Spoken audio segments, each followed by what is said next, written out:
Hey Giants fans and football fans, welcome to the Giants Grit, your fan channel with views and reviews of the New York football Giants without all the theatrics.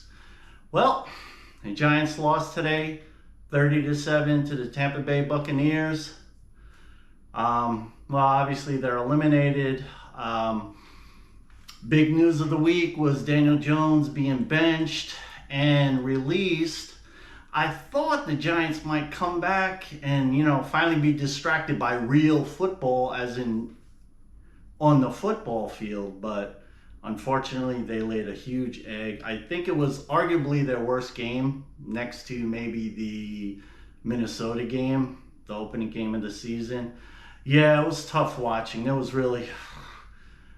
I didn't expect them to win. However, I didn't expect them to lay such a bad egg. So, I mean, it was 17-0 at the half, and it could have been worse.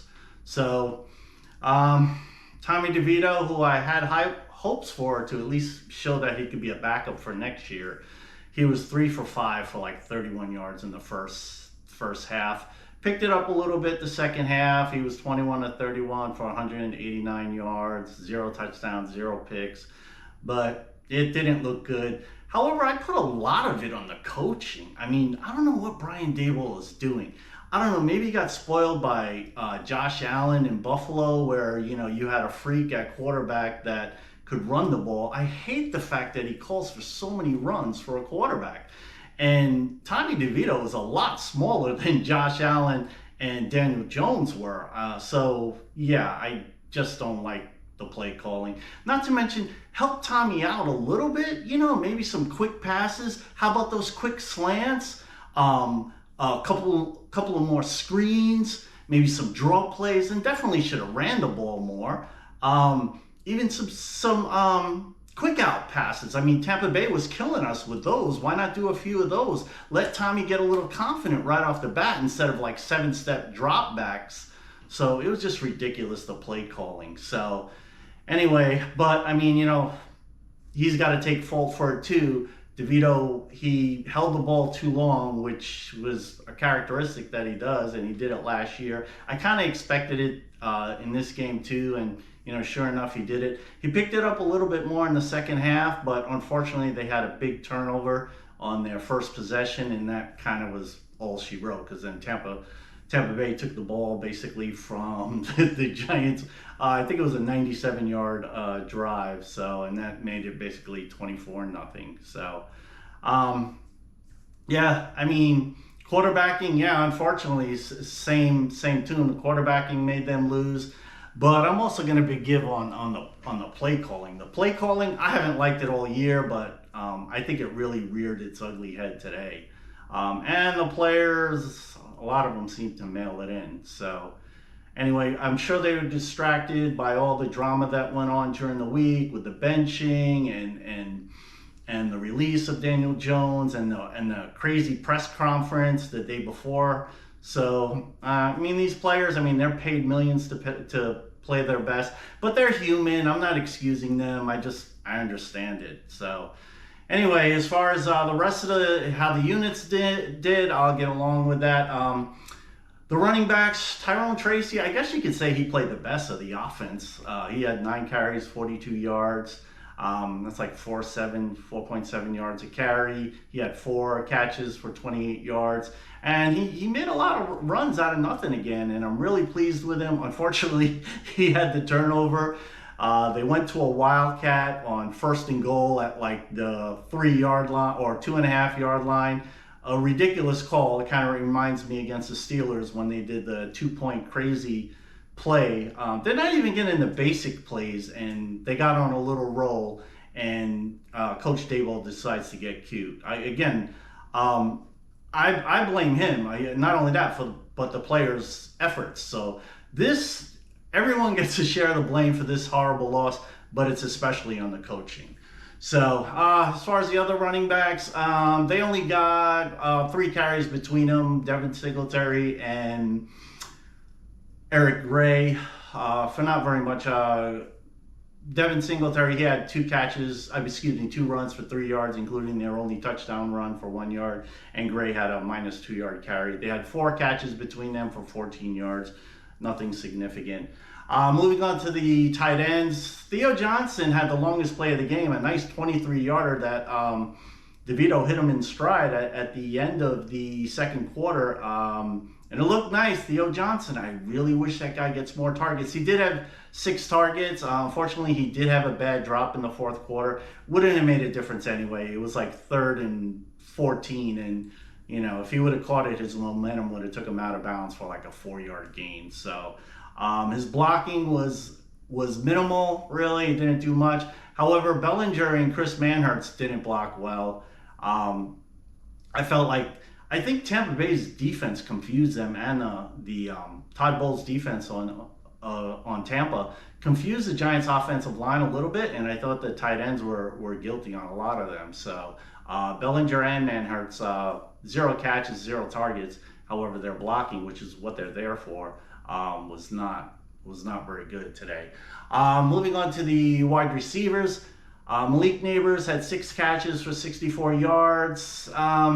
No real big plays. He didn't get a catch until the third quarter, first play of the third quarter, as a matter of fact. I believe it was a 21-yarder. He looked all right. I mean, he's not what he was before his concussion when he missed 2 games. But, he's still a force. But I'm a little concerned about him because he seems to be a little bit of a front runner, of a player. A great talent, but I think, again, a front runner where, everything when we're winning or even when it's close, he plays his hardest, but it's just between his body language and in what appears to be somewhat of an effort. He just, I don't know, a little worried about that, but we'll see moving forward. Again, he's such a talent, though. You just kind of wish he goes 100% at a time, whether they're winning by 30-0 or losing by 30-0. You want to see his enthusiasm there because people are going to follow him because he's a star of the team. So Darius Slayton, 1 target late in the game, and on the last drive, as a matter of fact, 0 catches and 0 targets for Jalen Hyatt, who I'd had high hopes for because he had his best. Wandell had his usual 5 catches, this time for 47 yards. He had a little bit better yards per catch, had I think 3 first downs on it. So I'm not worried about Wandell. With better quarterbacking, he'll be a weapon that he's capable of being. No other catches from any other receivers or tight ends other than that. 21 completions. The offensive line, I thought they were really shaky the first couple of possessions, other than the first play from scrimmage, which was a 16-yard run by Tyrone Tracy. Evan Neal in his second game, he had a couple of whiff blocks in that first quarter, but he played pretty well by the end of the first quarter for the whole game. He kept his man at bay, so there's some hope there that Evan Neal can be our starting right tackle, at least for next year. So there's still 6 more games to evaluate. Unfortunately, left tackle Jermaine Illumineer, he got hurt in the first quarter, and Chris Hubbard replaced him. Hubbard, a couple of pass pressures, but he didn't play bad. The tackles actually played better than the interior line.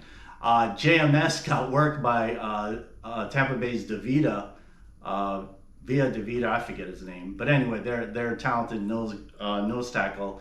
He he pretty much ate JMS's lunch most of the game. The blitz is full. There was a lot of inside pressure on Tommy, and including in the run game where there were a lot of runs for losses or for no gains, and that falls on the interior 3. John Runyon also had a false start penalty late in the third or early in the fourth quarter.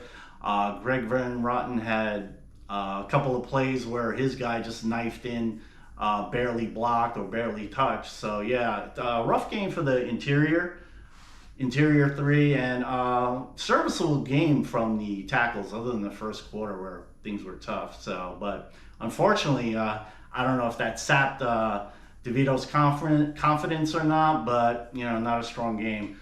Moving on to the defense, Dex had his quietest game of the year. at least by his standards. Third game in a row that he didn't get a sack. None of the Giants got a sack as a team. And the rest of the interior defensive line, they gave up 156 yards rushing, and it could have been worse. No pass pressure. Maybe Tibbs got a couple of pressures early the first quarter that he came close. Same thing with Burns, but the rest of the game, nothing. I mean, nothing. No pass rush, no pressure. Baker Mayfield could have wrote a book back there and ate a sandwich. As far as the other edge rusher, no, nobody else. Azeez Ojulari got hurt in the second quarter. He got a toe injury. He didn't play. His play wasn't really good or bad. I mean, he didn't get any pass pressure. Didn't do anything great against the run either. As far as inside linebackers, Bobby Okereke probably had arguably his worst game. He had 8 tackles, but he was just missing tackles all over the place. Even just taking bad angles, even getting dragged a little bit on some tackles. So yeah, by far his worst game. And well, I don't want to say by far his worst game, but at least I can remember this year. Micah McFadden actually had one of his better games. I don't think he had any missed tackles. He got caught in the wash as, you know, Tampa was blowing our interior defensive lineman back. So of course he got caught in that. But overall, he probably had the best game of defense, if you could say, getting blown out 30-7, and it couldn't have been worse. The only other linebacker who got some playing time, rookie Darius Muasu, he had a couple of tackles, but he had one really bad missed tackle on Bucky Irvin's late third quarter 56-yard touchdown run, so that was on him. He was lined up to get the tackle, and he missed that one. So Isaiah Simmons didn't do anything of note, good or bad. He had some playing time in the nickel defense. As far as defensive backs, Deonte Banks continues this slump, not as bad as some other games, but he had 1 pass defense, he had 6 tackles, but the guy never looks for the ball. Even the announcers pointed that out. He doesn't seem to lose coverage, but he just does not play the ball. Fingers crossed that he could just get it together. Maybe a new coaching staff he needs. Who knows? Flott had not a good game. His guy was beat a lot. He got beaten. You didn't see it on camera, but Mayfield hit 11 different receivers, so he's partially responsible for that. Drew Phillips, next to Micah McFadden, probably had the best game. I didn't see him get beat in coverage. I don't know the coverages, but I don't think he got beat directly. He had 8 tackles, and he played well. Even on a missed tackle, he went ahead and tracked down the runner after missing the tackle. So he's just a hustling. And as far as Adoree Jackson's concerned, he didn't get any stats. All he had was a pass interference penalty, but what a bad one. It was in the end zone. And he had good coverage. Even the announcers were saying he had good coverage. All he had to do was look at the ball. He could have made a play on the ball. He probably could have even intercepted it, but sure enough, got the penalty, and there they get the ball at the 1. So Tampa gets the ball at the 1, and they go in for their second score and second touchdown. And that was pretty much all she wrote as far as, the Giants weren't going to come back after that. So no other corners played. That was all 4 corners. Art Green didn't get any play from scrimmage, and Stroman was inactive. As far as the safeties are concerned, rookie Tyler Nubin, he had an up and down game. He had 12 tackles, which led the Giants. Micah McFadden had 11. He had a nice pass defense on third down on, I believe, Tampa's second possession. Yeah. So, nice play by him. He made some good tackles. He also took some bad angles, so he kind of really had an up and down game, but it was nice to see him make a play on the ball. It was his first time of the year, his first pass defense, and he was pretty much all over the field, so that was encouraging to see. Unfortunately, he had to make so many tackles because the front 7 were getting blown off the ball and sticking to blocks. So, encouraging game for him overall, though. As far as Jason Pinnock, though, unfortunately, he's back. He was out injured in the Panther game. He had 5 tackles, but not really a good game from him. So he took a lot of bad angles, and he was late getting over on coverage on the outside so he didn't help his cornerbacks very much. So yeah, not a good game from Jason Pinnock, unfortunately. And Dane Belton didn't get any plays from scrimmage, so no other activity from safety. I guess if you want to say Isaiah Simmons played a little bit of safety slash cornerback slash inside linebacker, but made just a couple of tackles, nothing really significant of note. And as far as specials, coverage was good. Returns were okay. Smith got a 33-yard return. That was the best thing of note. The rest were all just touchbacks in the end zone.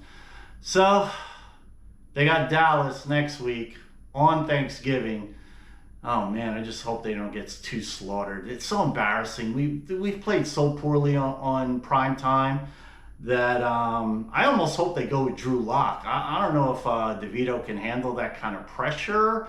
Maybe this week got a little bit too much. The reporters were talking about how he asked his agent to really hey, let's just keep this about football. But again, the coaching, to me, is the worst thing. It's on everyone because the effort seemed really bad, and that goes on coaching. They didn't look prepared. They looked unemotional, and again, these players, they're human too. A lot of it is mixed feelings. A lot of them, are friends with Daniel Jones, I'm sure, in the locker room. So they didn't like seeing, a guy just get unceremoniously cut. I think overall is good for the Giants for Daniel Jones to get off the team, because I think it'd be too much of a distraction. But I think this was a little bit too soon, the first game back. So as a matter of fact, I think they get blown out next week too, because this game could have been worse. Tampa let up a little towards the end there. They were just playing back, so they wanted the clock to run, and sure enough, that's what happened. But Dallas is going to show no mercy, and I wouldn't be surprised if Dallas lights them up for 40 points or so. They're going to take out their poor season frustrations on the Giant on national TV in Dallas on Thanksgiving, unfortunately. I hope I'm wrong. The following game, hopefully they'll bounce back. At this point, I don't even care if they win any more games down the road. I want to see the young players develop. I want to see Hyatt get better. I want to see Evan Neal get better. I want to see JMS continue to get better. I want to see this draft class. I want to see Nabbers. I want to see Newbin. I want to see Drew Phillips, who's already playing well. I want to see Tyrone Tracy, who's an excellent pick and an excellent player. I just want him to hold on to the ball. So to me, it's all about development. And hopefully Tommy DeVito can show that, hey, at worst, he could be the Giants' third quarterback next year. I was hoping he could be second-string quarterback, but who knows? The Giants, I'm pretty sure, are going to have to get another bridge quarterback. I'll have a free agency preview during the week. So thanks again, Giants fans and football fans. Please like and subscribe. Appreciate it. See you guys soon.